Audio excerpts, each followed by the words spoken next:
So this was the celebration, and literally in his first win, Joey Logano flattens both tires. He barely made it to victory lane as he shredded the cords, and the fireworks in the background as he wins his first race, becoming the youngest ever to win in the NASCAR Nationwide Series. And there you see what's left of the tires. And Mike Massaro is in victory lane with our new winner. And Joey Logano climbing out the car, a winner. Every member of the Joe Gibbs Racing team stopping by to give him a high five and a handshake. You certainly get the sense this is a special moment in victory lane. Joey Logano, who got behind the wheel of a race car for the first time at age 6, a go-kart in the state of Connecticut, rises up to the ranks and gets his first career win in the Nationwide Series. How would you describe this moment? Oh, unbelievable. That's for sure. Man, I got to thank GameStop and all the guys here. That was crazy. All the fans for being here today. Couldn't ask for a better Father's Day gift, that's for sure. I was wondering if I was going to get my dad. This will work plenty good, I think. But, I mean, the team did amazing today. I didn't think we had the car today. I mean, we unloaded in practice. I said, shoot, we'll be happy if we get a top 5 out of this deal today. And got it going, and got the pole, and it was too tight. Kyle got by us, and then freed it up, got back by Kyle, and then he got loose or something, hit the fence. But I tell you what, how about this team? Freaking amazing. So, we're all asking about how amazing this team is, how amazing you are. There's been so much written about you, so much said about you. But how would you assess your own potential? What's next? I don't know. I gotta live this whole moment first before I think about anything else. Well, congratulations to Joey Logano and the entire Joe Gibbs Racing team. A big Father's Day win for Tom Logano. Joey Logano getting his first career win, the first of many, no doubt. The celebration will go long into the night, and we apologize. Our ticker, well, it basically blew a tire heading into the home stretch. And so let's tell you, it was Joey Logano. Then it was Scott Wimmer in second. Mike Wallace finishes with third. There is Dad as he gets a hug and his present from Father's Day. Brad Keselowski fourth. Then Brian Clausen fifth. You're saying, what happened to Leffler? Well, that tire came back to bite him. He was the last car in the lead lap, 16th. We'll talk more about what happened tonight when we come back.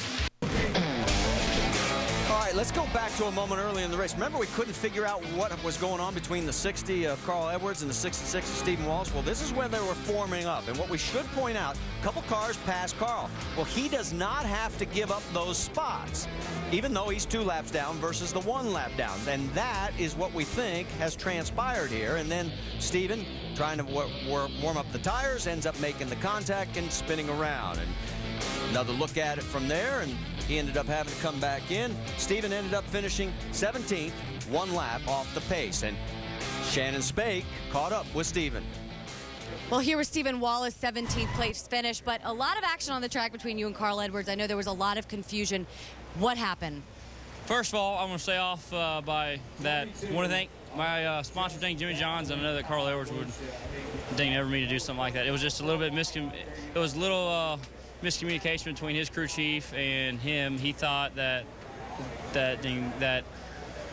he was supposed to be in front of me, and like he went 3 wide, and I was heating my tires, and I got inside of him. But it's just like we both kind of collided. But I'd blame it on spotters and crew chiefs before anything. But overall, our Jimmy Johns, Chevrolet was just free in all night long, and just couldn't ever really get a good grip on it. So it's just we'll take 17th. I think I was all right night in points, but me and Carl are cool, and I know he wanted me to do that. So we'll suck it up and go to Milwaukee.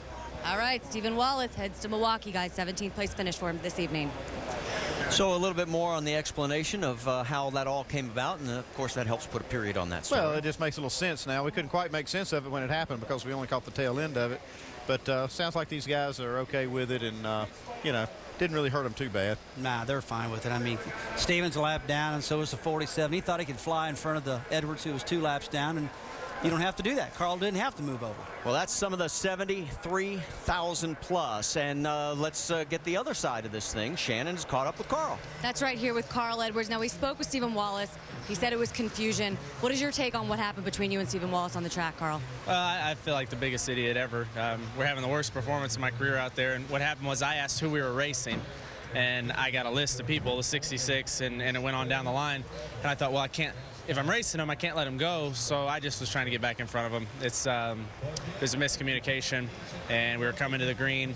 And my apologies to Steven and all his guys. I mean, it went from being just a bad night to terrible affecting somebody else's night because we weren't communicating well. So this City Fusion, we got a lot of work to do, and I talked to Steven. We're fine. It's just miscommunication. Now, you told me in the pre-race that if that car was not where you wanted it to be, you guys were going to make some major changes, and you did that. What did you learn here tonight that you guys can use next week when you're in a similar situation with doing the double duty? I don't know what we can learn from tonight.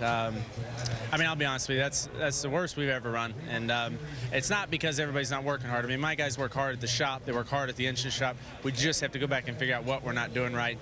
David Reagan had a pretty good run, so we're going to look at his notes. And just not a good night. Congrats to Joey Logano. That's amazing to see that young man do that. All right, well, good luck to you this weekend in Michigan. Thanks, Shannon. And as you can see, we did get the ticker back, so you'll be able to see the entire rundown of the results here as the celebration continues in the first victory of 18-year-old Joey Logano's Nationwide Series career. Stay with us.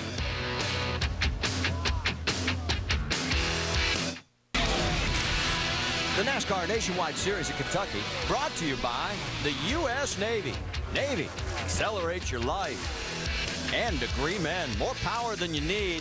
One day, you'll need it. And as we come back here, last year he finished third. Tonight, Vince Welch, Scott Wimmer finishes second. Yeah, Marty finished behind a couple of teenagers last year, and he finished behind a teenager. If we can get these teenagers out of the deal, I think you're going to be in victory lane, but still a good run for you tonight. Yeah, that shows how much the sport's changing. Those guys had a good race car tonight. Really proud of Pat Smith, everybody on Holiday and Chevrolet. We've been struggling lately, and we made some big steps to getting it right tonight, so hopefully we'll go up to Milwaukee next week and we run strong up there. Third here at this track last year. In 5 trips to Kentucky Speedway, you've had 4 top 5s. What is it about this track that suits you? I don't know. You know, all our notes don't compare to any other racetrack either, it seems like. So just something I'm really comfortable getting around here ever since the first time I saw the place. And feels good to have another top 5. We've been down in the dumps a little bit with running 7. So it's good to be back up in top 5, and we'll try to get them next week. Yeah, a big shot in the arm for Scott Wimmer and company tonight with a runner-up finish. Jamie? Well, Vince, they say that consistency wins championships, and this guy just moved into second in the points. How does that sound, Brad? Feels great. You know, we've got a great team here, and this is what we need to do. We need to get good finishes. We didn't have the best car today, and we got a top 5 out of it. Picker did an awesome job. The whole Navy team just did a great job for me. Got me out, passed cars on pit road all day, and you know, I had a hard time passing by myself. It wasn't quite as strong as we needed to be to run the top 5, but they made up the difference for me. Just real proud of everyone on my U.S. Navy Chevrolet team.